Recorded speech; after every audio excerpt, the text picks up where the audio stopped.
শুরু করছি চিত্রচিরে চৈত্র মাস, পর্ব 11। লিখেছেন মম সাহা। বিধ্বস্ত এই বাহারকে দেখার পর সবার ভেতর উত্তেজনারা পাখা ঝাপটানো শুরু করেছে ক্রমাগত। আজ বছর এক তো হতে চলল, মানুষটাকে সবাই দেখছে, অথচ এমন রূপ কখনোই দেখা হয়নি। এজন্য হয়তো অবাক ভাবটা বেশি। বাহারকে দেখে সবার প্রথম মুনিয়া বেগমেরই দৌড়ে এলেন। ব্যতিব্যস্ত কণ্ঠে বললেন, বাবা, কি হয়েছে তোমার? এত ব্যথা পেয়েছো কিভাবে? ইস, আসো, সোফায় এসে বসো। বাহার দ্বিমত পোষণ করল না, বরং বেশ বাধ্য ছেলের মতন সোফায় গিয়ে বসল। সে সোফায় বসতেই সম্মিত ফিরে পেল সবাই। অতঃপর শুরু হলো হম্বিতম্বি। চিত্রা বাহারের বরাবরই সোফাতেই বসেছিল। সে উঠে গেল না, উৎকণ্ঠিত হলো না, কেবল নিশ্চুপ হয়ে দেখল বাহারকে। এমন বাহারকে কখনো দেখেনি সে, হয়তো আজ তাই মানতে পারছে না সে দশা। ওহি ঠান্ডা শরবত এনে দিল। চিত্রার ফুপি দুধের মাঝে হলুদ দিয়ে নিয়ে এলো। মুনিয়া বেগম তোয়ালে ভিজিয়ে নিয়ে এলো, অথচ বাহার শটান সোজা হয়ে বসে রইল। কোনো হেলদোল করল না, ব্যথার মুখ কুঁচকাল না। কিন্তু তার ক্ষতগুলো দেখলে যে কেউ বুঝবে ব্যথার গভীরতাটা ঠিক কতটুকু। সবার এত অস্থিরতায় বাহার নিবিড় রইল, নিবিড়ভাবে পর্যবেক্ষণ করল যেন সবটা। সাথে একবার পলক ঝাপটে দেখে নিল চিত্রাকেও। সবার ব্যস্ততার মাঝে গম্ভীর নুরুল সওদাগরের কণ্ঠে ভেসে এলো। রাশভারী কণ্ঠে সে বলল, মারামারি করছো? গুন্ডামি করার গুণটাও যে তোমার মাঝে আছে জানা ছিল না। এমন তীক্ষ্ণ কথার পরিবর্তে বাহার মলিন হাসল, ক্ষীণস্বরে বলল, বখাটের খাতায় যার নাম জ্বলজ্বল করে তার বখাটে গুণ থাকবে না সেটা ভাবলেন কিভাবে? নুরুল সওদাগর হয়তো আরও কিছু বলতেন, কিন্তু তাকে চুপ করিয়ে দিল চিত্রা। খুব ভদ্রতার সাথে সে বলল, আব্বু থামুন, ক্ষত যার এমনিতেই আছে তার ক্ষত বাড়ানোর কী প্রয়োজন? অনেক তো ক্ষত করলেন, মাঝে মাঝে প্রলেপ লাগালেও পারেন। চিত্রা নামের মেয়েটির মুখে যে এমন কথা উচ্চারিত হবে তা সবারই ভাবনার বাহিরে ছিল, যার জন্য উপস্থিত সবাই হতবিহ্বল দৃষ্টি চিত্রাতে নিবদ্ধ। আজ যেন একের পর এক চমকে তাজ্জব্য সওদাগর বাড়ি। হুট করে বাড়ির মানুষগুলো যেন বড্ড অপরিচিত হয়ে উঠেছে। এতটা অপরিচিত তারা হয়তো কখনোই ছিল না। উপস্থিতি বিস্ময় সব চেহারার মাঝে কেবল একজনের মুখে চাপা হাসির রেখা দেখা দিল, যে মানুষ চিত্রাকে ঘাত প্রতিঘাতের বাণী শুনিয়েছিল। পরপর ছেলে ও মেয়ের এমন উত্তর দেওয়ার ভঙ্গিমায় নুরুল সওদাগর যেন কথা বলতে ভুলে গেলেন। মেয়ের দিকে কতক্ষণ তাকিয়ে রইলেন নিরুত্তর। আশপাশ হাতড়ে যখন ভাটা পড়ল, দেখলেন মিছে ক্ষমতার আস্ফালন এখন আর চলবে না। ভ্রমের কার্তুজ্য ভেঙে পড়েছে অনবরত। নুরুল সওদাগর চলে যেতেই সকলের ভেতরে থাকা টান টান উত্তেজনারাও মিয়েই গেল। বুক ভরে শ্বাস নিল সবাই। তারা ভেবেছে এই হয়তো নুরুল সওদাগরের বাজখাই গলা ফেটে পড়বে। এই হয়তো ছোট্ট চিত্রা পিষে যাবে নুরুল সওদাগরের কথায় তীক্ষ্ণতায়। কিন্তু তেমন কিছু হলো না। রুদ্ধশ্বাস সময়ের পরিসমাপ্তি হলো। সবাই আবার ধ্যান দিল বাহারের দিকে। ছেলেটাকে কেমন ক্লান্ত দেখাচ্ছে। মুনিয়া বেগম ভীষণ মায়া হলো। ছেলেটার চুলগুলোতে হাত বুলিয়ে দিল। ধীর কণ্ঠে শুধালো, বাবা, তোমায় যে বড় ক্লান্ত লাগছে। ঠিক কী হয়েছে বাবা? বাহার সে প্রশ্নের উত্তর দিল না, বরং কেমন কণ্ঠে যেন বলল, আমায় আগে একটু ভাত দিবেন আন্টি, বড্ড খিদে পেয়েছে। কণ্ঠটা কেমন অসহায় শোনালো, কেবল পেটের ক্ষুধা না। মনে হলো এ যেন কত বছরের না পাওয়ার হাহাকার। বাহারের কণ্ঠে আজ অসহায়ত্ব, খেতে চাওয়ার হাহাকার। মুনিয়া বেগম সাথে সাথে ছুটে গেলেন রান্নাঘরে, প্লেট ভরে ভাত নিয়ে এলেন। তার জীবনে এমন নিঠুর আবদার যেন সে আর শুনেনি। একটু ভাত দিবেন, কথাটার মাঝে যেন কিছু একটা ছিল যা নাড়িয়ে দিল সকালের অন্তরের অন্তঃস্থল। ভাত আনতেই কোনো বাক্য ব্যয় না করেই হাত ধুয়ে খাবার খাওয়া শুরু করলো। খুব মন দিয়ে সে খাবার খেলো। এতদিনের মাঝে কখনো বাহারকে এমনভাবে খেতে দেখেনি কেউ, বরং হয়েছে উল্টোটা। কত সময় দেখা যেতে বাহারের পড়ার টেবিলে উন্মুক্ত রাখা খাবারের থাল, যার এক বিন্দু খাবার নড়চড় হয়নি। কত সময় বাহার খাবারের প্লেট ফিরিয়ে দিত।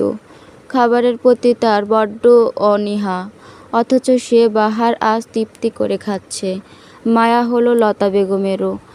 কাঠখোট্টা মহিলাটাও আদুরে কণ্ঠে জিজ্ঞেস করল, বাবা, সারাদিন খাওনি তাই না? বাহার খেতে খেতেই খুব স্বাভাবিক স্বরে উত্তর দিল, না আন্টি, আসলে পকেটে টাকা ছিল না। মাস শেষ তো, টিউশনির টাকাও শেষ। বেকার মানুষের বেঁচে থাকাটাই তো যুদ্ধ আন্টি। সে যুদ্ধে আমাদের ভাত না খেয়ে কতগুলো দিন কাটানোর গল্প থাকে, ফুটপাতে রাত কাটানোর গল্প থাকে, প্রিয় মানুষ হারানোর গল্প থাকে, আপন মানুষদের আবদার পূরণ করতে না পারার গল্প থাকে, সাথে গল্প থাকে আমাদের বখাটে হওয়ার। দারিদ্রতা এমন একটা রোগ যা মানুষকে বেহায়া করে দেয়, আর বেকারত্ব এমন একটা অভিশাপ যা মানুষকে লজ্জাহীন করে দেয়। অথচ প্রতিনিয়ত আমাদের বাঁচতে হয় লজ্জায় হীনমন্যতায়। সিগারেটের ধোঁয়া দেখে মানুষ ঠাট্টা করে বলে বেকারের বিলাসিতা। কেবল ওই নিকোটিন জানে কত হাহাকার উড়িয়ে দেই আমার সেই ধোঁয়ায়। মানুষ তো শালা বেঈমান, নিকোটিন অন্তত সেটা না। কথা শেষ, সাথে খাওয়া শেষ। সবাই কেবল নীরব শ্রোতা। বাহার ছেলেটা এত কথা বলতে জানে, এটা কেউ জানতই না। এক বাক্য থেকে দু বাক্যর কোনো কথা তার গিয়েছে কিনা সন্দেহ। আর আজ সে ছেলে কিনা বেকারত্বের হাহাকার পাঠ করল। অথচ এতদিন সবাই ভাবত বাহার মানেই ভাবঘুরে ডন্ডকেয়ার ভাবের ব্যক্তি, ব্যথা আঘাত যাকে ছুঁতে পারে না। খাবার শেষ হতেই ওহি প্লেট নিয়ে রান্নাঘরে রেখে এলো। বাহার হেলান দিয়ে বসল সোফায়। মুনিয়া বেগম বসলেন বাহারের সাথে। বাহারের দিকে প্রশ্নার্ত দৃষ্টিতে তাকিয়ে জিজ্ঞেস করলেন, এবার বলো তো ঠিক কী হয়েছে? তোমায় তো কখনো মারামারি করতে দেখিনি, তবে আজ? বাহার ছোট্ট শ্বাস ফেলল, ক্ষীণ স্বরে বলল, আমাদের ভার্সিটির মাঝে অতিরিক্ত রাজনীতির চর্চা। বর্তমানে যেই ছাত্রলীগ নেতা আছেন তিনি বেশ উচ্ছৃঙ্খল। তারাই উচ্ছৃঙ্খল কাজে প্রতিবাদ করাতেই নেতারা চামচারা খেপে যায়। অতঃপর শুরু হয় ধস্তাধস্তি। সবাই আফসোসের দীর্ঘশ্বাস ফেলল। বর্তমানে পড়াশোনার জায়গাগুলো হয়তো ব্যবসার জায়গা, না হয় রাজনীতি হয়ে গেছে। এর বিরুদ্ধে কথা বললেই তোমার ধ্বংস নিশ্চিত। তবে কি বাহার পা ফেলল সেই ধ্বংসের পথে? রাত 8:30।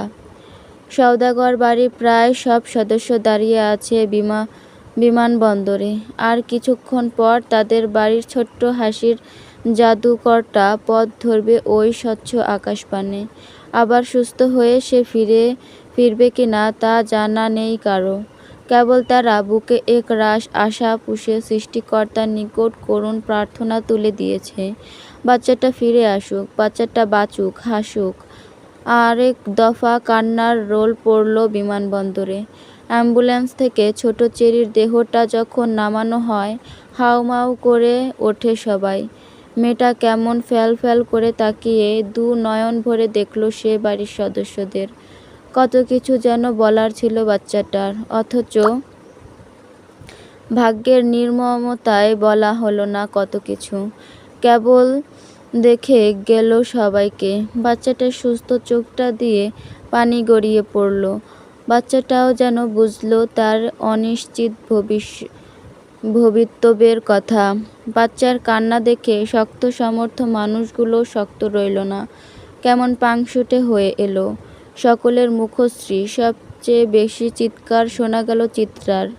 চেরিকে ছোটবেলা থেকে কোলে পিঠে করে মানুষ করার কাজটা যেন অগোছালো চিত্রার উপরই ছিল। আর ছোট চেরির জানো যে এ চিত্রার নিবদ্ধ। চিত্রা আপা ছাড়া যেন তার গতি নেই, অথচ এই আপাকে ছেড়েই যেতে হবে দূর দেশে। চেরির ছোট শরীরটাকে জড়িয়ে ধরল চিত্রা।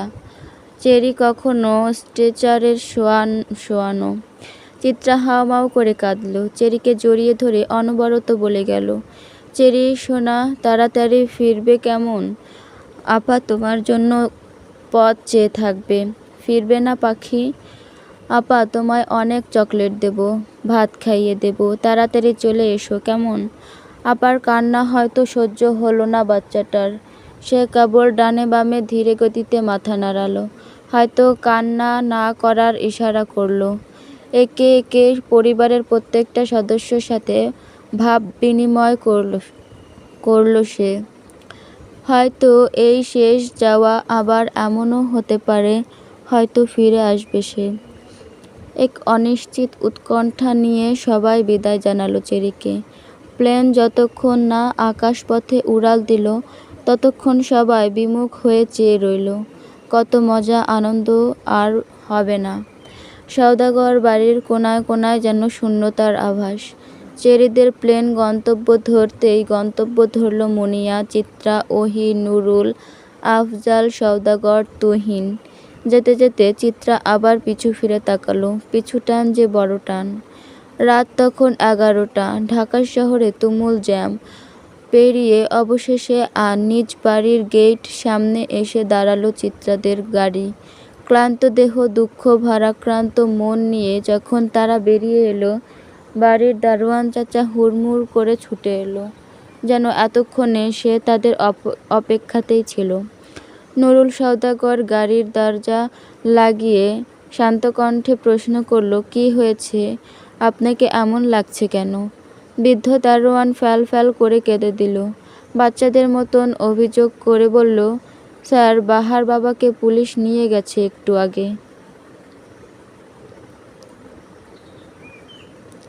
সময় খুব দ্রুত অতিবাহিত হয়।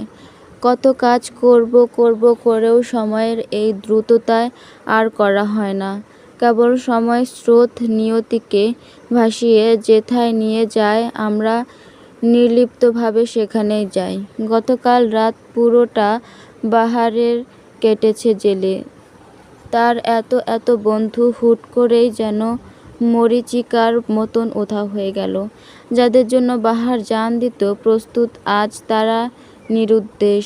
বিপদে পড়লে তো মানুষ চেনা যায়। অবশেষে আজ দুপুর 2টোয় বাহারকে জেল থেকে ছাড়ানো গেল। এর জন্য আফজাল সওদাগর আর তুহিন কম কাঠখড় পোড়ায়নি। কত ছুটোছুটির পর অবশেষে তারা কাজে সফল। বাহারকে জেল থেকে বের করেই স্বস্তির নিঃশ্বাস ফেলল তুহিন। রাজনীতির ঝামেলায় ফেঁসে যাওয়া খুব বিরাট রকমের ঝামেলার জীবন। ক্যারিয়ার সব ফেঁসে যাবে। জেল থেকে ছাড়া পেয়েই সবাই বাড়ির উদ্দেশ্যে রওনা দিল। ধকল তো আর কম গেল না। শরীর যে ভীষণ ক্লান্ত। বিগত কতগুলো দিন ধরে সওদাগর বাড়ির ঝড় চলছে। এ ঝড়ের শেষ কোথায়, কতটা নিঃশেষ করার পর তা জানা নেই কারো। সূর্যাস্তের ঠিক পূর্ব মুহূর্তে ইতালির ভ্যাটিকান সিটিতে পা রাখে অবনী, সাথে তার অসুস্থ মেয়ে চেরি। আশেপাশের প্রকৃতি, মানুষজনের দিকে চোখ বুলিয়ে নেয় সে। কি সুন্দর! অথচ এ সুন্দর তো সে চায়নি। পরিচিত দেশ ছেড়ে এই ভিনদেশে তো সে কখনো পাড়ি দিতে চায়নি। তবে আজ নিয়তির খেলায় ভাসতে ভাসতে সে এতদূর এসেছে। বুক চিরে বেরিয়ে এলো এক দীর্ঘশ্বাস। ব্যাগ থেকে অবনী ফোনটা বের করল। পঞ্চমবারের মতন রিং লাগালো তার স্বামীর আমজাদ সওদাগরের ফোনে। মানুষটা কেমন দায়িত্বহীন হলে এমন সময়ে ফোন রিসিভ করছে না। অথচ এয়ারপোর্ট থেকে তাদের একসাথেই হসপিটালের উদ্দেশ্যে যাওয়ার কথা। অবশেষে পঞ্চমবারের মতন ফোনটা রিসিভ না হয়ে কেটে যেতেই হতাশার শ্বাস ফেলল অবনী। মন খারাপের বিজ্ঞাপনে ভরে গেল তার হৃদমাঝার। এই অচেনা শহরে এই মুহূর্তে দাঁড়িয়ে তার নিজেকে ভীষণ অসহায় মনে হচ্ছে। চেরির ঘুমন্ত নিথর দেহটার দিকে তাকিয়ে অসহায়ত্ব যেন পাহাড় ছুঁয়ে দিল। জীবনে অনেক কাজ সে করেছে, অনেক অন্যায় করেছে, অল্প বয়সে আবেগে ভেসে গিয়ে পুরো জীবনটা অবহেলার সমুদ্রে ঢেলে দিয়েছে।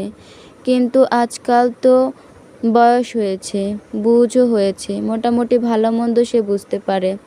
তাই তো এখন সন্তানগুলোকে আঁকড়ে ধরার প্রচেষ্টা। কিন্তু সেই সন্তানদের ওপরই আজ বিপদ। এই অচেনা প্ল্যাটফর্মে পরিচিত মুখটা দেখতে পাওয়ার আকাঙ্ক্ষা নিয়ে সে গাড়িতে উঠে বসল। এই গাড়ি এখানের অবস্থানরত হসপিটাল থেকে আনা হয়েছে, যেখানে চেরিকে ভর্তি করানো হবে। অবনী বেগমের হৃদয় তোলপাড় করে কান্না এলো। এত বছরের পাওয়া না পাওয়ার গল্পে ভারী হলো কান্নার সুর।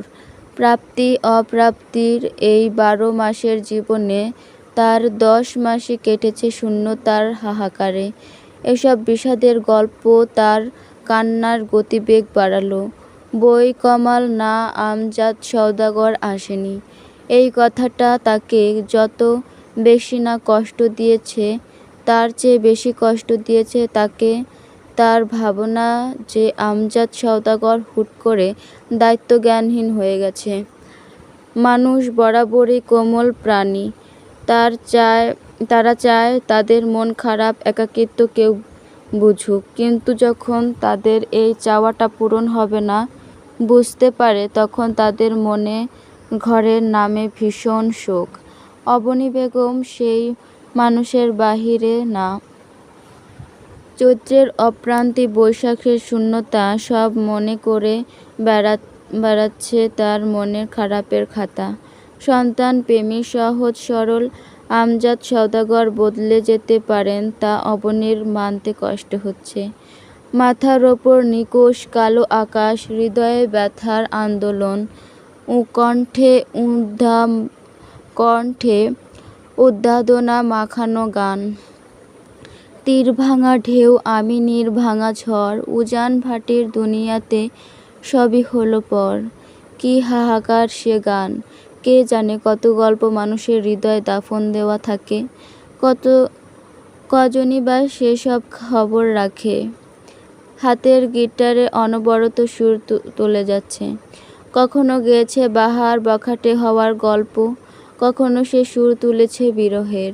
পরপর কতগুলো গানের পর থেমে গেল তার হাত।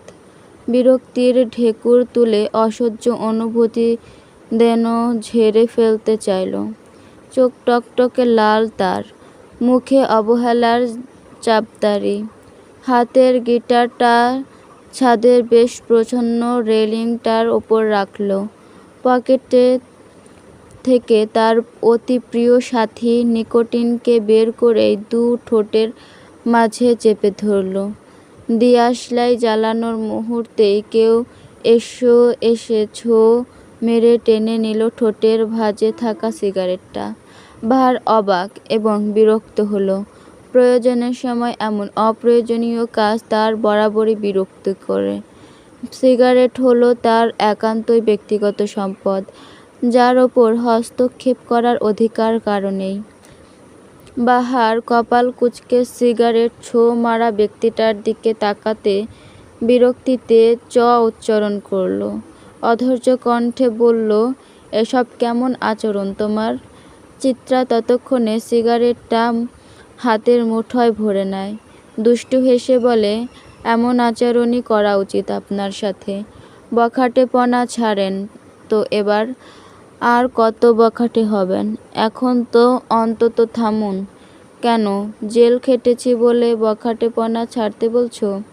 অথচ সভ্য সমাজে বখাটে না হলে প্রায় পিষে যাবে তোমাদের মতন বড়লোকেরা। বাহারের তীক্ষ্ণ কথার ধারে হতভম্ব হয়ে গেল চিত্রা। জেল থেকে এ যেন অন্য এক বাহারের আগমন। বাহার ভাই তো এমন ছিল না। চিত্রা নিজেকে সামলে নিয়ে বোকা বোকা হেসে বলল, আরে না বাহার ভাই, আপনি ভুল বুঝছেন। আমি তো কেবল এমনি বলেছি। সিগারেট তো ক্ষতিকারক, তাই মানুষের চেয়ে কমই ক্ষতিকারক। মানুষের সঙ্গই ছাড়তে পারলাম না, আর এ তো আমার একাকিত্বের পরম বন্ধু। এরে ছাড়ি কিভাবে? চিত্রা গো ধরল। আজ সে পণ করেছে বাহারকে আর সিগারেটের ধোঁয়া ওড়াতে দেবে না। এখন তার যা করা লাগে সে করবে।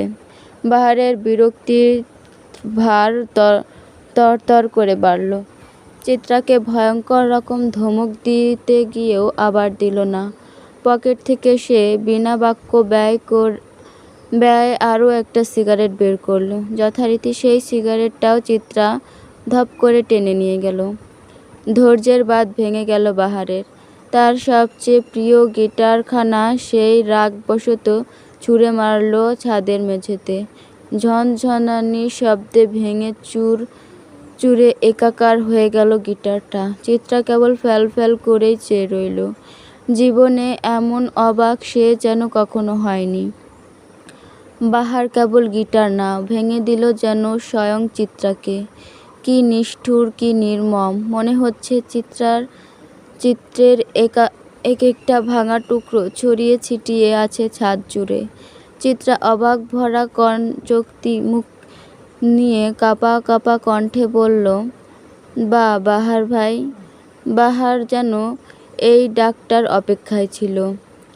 ডাকটার সাথে সাথে সে খেকিয়ে উঠল। ভয়ঙ্কর রকম ধমকে বলল, একদম আমায় আটকাতে আসবে না মেয়ে, জ্বালিয়ে দিব।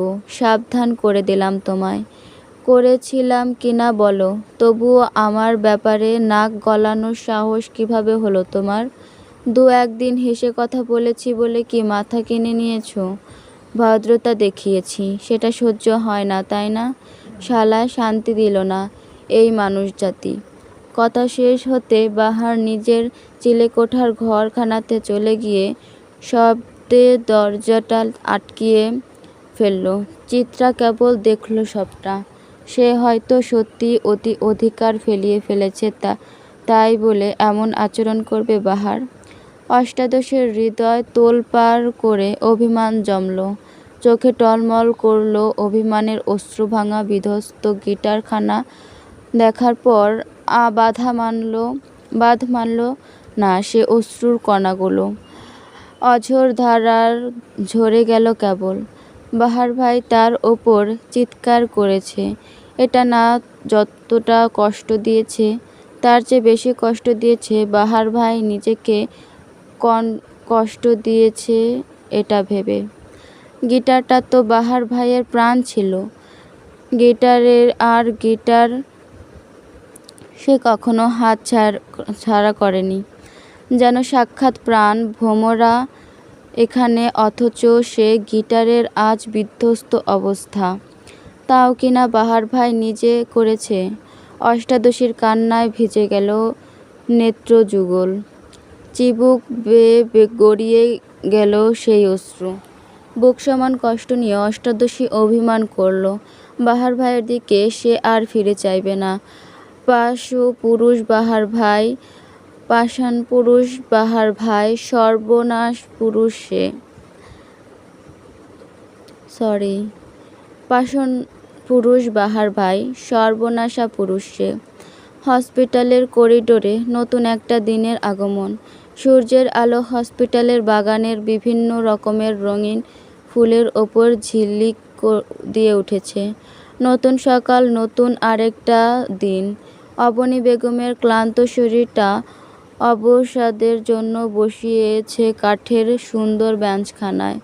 চোখ দুটো বন্ধ করে খানিক ঝিমিয়ে নিল সে। সূর্যের তেজ বাড়ল, শরীরের অবসাদটা কিঞ্চিৎ কাটল, সাথে সতেজ হলো মস্তিষ্ক। হঠাৎ পাশে কারো কড়া পারফিউমের ঘ্রাণ পেতে চোখ খুলে তাকালো সে। কাঙ্ক্ষিত মানুষটাকে এ সময় দেখে ভড়কেও গেল কিছুটা। বিস্ময় কণ্ঠে বলল, আমজাদ। কোট টাই পরা ভদ্রলোক অবনীর পাশে এসে বলল, নরম কণ্ঠে বলল, কেমন আছো অবনী? অবনীর অভিমান হলো। এই কি প্রথম অবনীর স্বামীর প্রতি অভিমান মুখে ফুলালো। হ্যাঁ, এত বছর বৈবাহিক জীবনেই প্রথম এটা হলো। 40 ঊর্ধ্ব অবনী অষ্টাদশী হয়ে উঠল নিমিষেই মুখ ফুলিয়ে বলল, এতক্ষণে সময় হলো তোমার? গোটা একটা বিকেল আর রাত পার করার পর তোমার আসতে মন চাইল? আমজাদ মাথা ঝুঁকালেন। বেশ অপরাধী কণ্ঠে বললেন, একটা ঝামেলায় পড়ে গিয়েছিলাম অবনী। না হয় তোমায় অপেক্ষা করাতাম না। আমার চেরি কেমন আছে? চেরির কথা উঠতেই অবনী কান্না এলো। লেপ্টে গেল আমজাদের বুকের মাঝে, হাহাকার মাখানো কণ্ঠে বলল, আমাদের চেরি ভালো নেই আমজাদ, ভালো নেই। আমজাদ হয়তো হুট করে অবনীর এত ঘনিষ্ঠতা আশা করেনি। সামান্য বিবৃত বোধ করলে সে অস্তুতি মাখানো কণ্ঠে সান্ত্বনা দিয়ে বলল, চিন্তা করো না অবনী, ঠিক হয়ে যাবে সে। দেখি, ওঠো তো, মানুষ দেখছে। আমজাদের শেষের বাক্য অবনীর বাঁধ ভাঙা কান্না থেমে গেল। আকস্মিক ভুল কিছু শুনে ফেলেছে এমন একটি ভাব ফুটে উঠল তার মুখমণ্ডলে। আমজাদ কিনা বলছে মানুষ দেখছে। আমজাদ, অথচ যখন তাদের নতুন বিয়ে হলো তখন আমজাদ সারাদিন অবনীর পিছে পিছে থাকত। ভাবিরা ঠাট্টা করে বউ পাগল বলতো ছেলেটাকে। অবনীর মাঝে মধ্যে এমন ব্যবহার করত, কিন্তু লোকটা হাসি মুখে সব মেনে নিত। কেমন বোকা বোকা ধাঁচের ছিল। একদিন অবনীর শাশুড়ি অবনীকে কি একটা যেন রান্না করতে দিয়েছিল, অবনীর ঠিক মনে নেই। আমজাদ সবার থেকে লুকিয়ে অবনীর রান্না নিজে করে দিয়েছিল। কই গেল সেই দিন, কই গেল সেই বউ পাগল আমজাদ? আজ যেন ভিন্ন পুরুষ সে। কয়েক বছর আমজাদ দেশে যায়নি, হয়তো তাই এ বদলটা চোখে লাগেনি। হুট করে একজন মানুষের এত বদল কিভাবে হলো? প্রশ্নরা হাতছানি দিল অবনীর হৃদয় জুড়ে। অবনী ক্রন্দনরত ভাঙা কণ্ঠে নিয়ে বলল, তুমি বদলে গেছো আমজাদ, বদলে গেছো। ঘরবন্দি বিবশ বিষণ্ণতায় গোটা একটা দিন গেল। চিত্রা চুপচাপ থম মারা, কারো কাছে কোনো কথা বলেনি গতকাল রাতের পর থেকে। গতকাল সারা রাত সে কেঁদেছে, কেটে চোখ মুখ ফুলিয়েছে।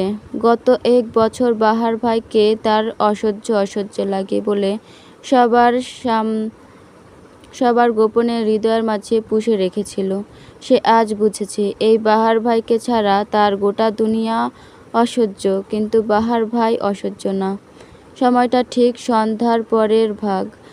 এ সময়ে বাড়িতে হইচই থাকে কম, যে যার মতন ব্যস্ত থাকে। তুহিন ভাইজান বোধহয় বাহিরে এখনো। দিশান আর তিশান ভাইরাও বোধহয় পড়ছে। ওহি আপারাও পড়ার সময়। বড়রা হয়তো ঝিমুচ্ছে কিংবা কথা বলছে। পুরো বাড়ি একদম নিবিড়, একদম শীতল। চিত্রা দরজা খুলেছে সারাদিন পর এখন। বাড়ির মানুষ তাকে তেমন একটা ডাকেও নি আজ। ভেবেছে শরীর তো এমনিতেই অসুস্থ, ঘুমাক না হয়। কেউ কি আর মনের খোঁজ রাখে? আধার ঘরে অন্য কারো উপস্থিতি অনুভব করতে চমকে ওঠে চিত্রা। এ সময় কে আসতে পারে তার ঘরে ভাবতেই বারান্দার দরজায় উঁচা লম্বা পুরুষালী অবয়ব ভেসে উঠল। চিত্রা অবাক কণ্ঠে বলল, আব্বু। নুরুল সওদাগর এগিয়ে এলেন মেয়ের দিকে। রেলিংয়ে ঠেস দিয়ে দৃষ্টি রাখলেন রাস্তায়। মানুষজন দেখা যাচ্ছে বারান্দা থেকে। ল্যাম্পপোস্টের আলোয় কত সজীব দেখা যাচ্ছে রাস্তাটা। নুরুল সওদাগর ছোট্ট শ্বাস ফেললেন। রাস্তার দৃষ্টি রেখে বেশ গম্ভীর কণ্ঠে বললেন, রাস্তা থেকে তো রিকশা, গাড়ির হর্নের শব্দ আসে, তাই না? তোমার রুমটা না হয় বদলে ফেলো, অসুবিধা হয় না? চিত্রা অবাক হলো। বাবার সাথে এমন কথা বলার সম্পর্ক তার নেই। তাহলে আজ বাবা অন্য সুর গাইছে যে? নতুন কোনো বার্তার আগমন তাহলে ভেসে বেড়াচ্ছে পরিবেশে।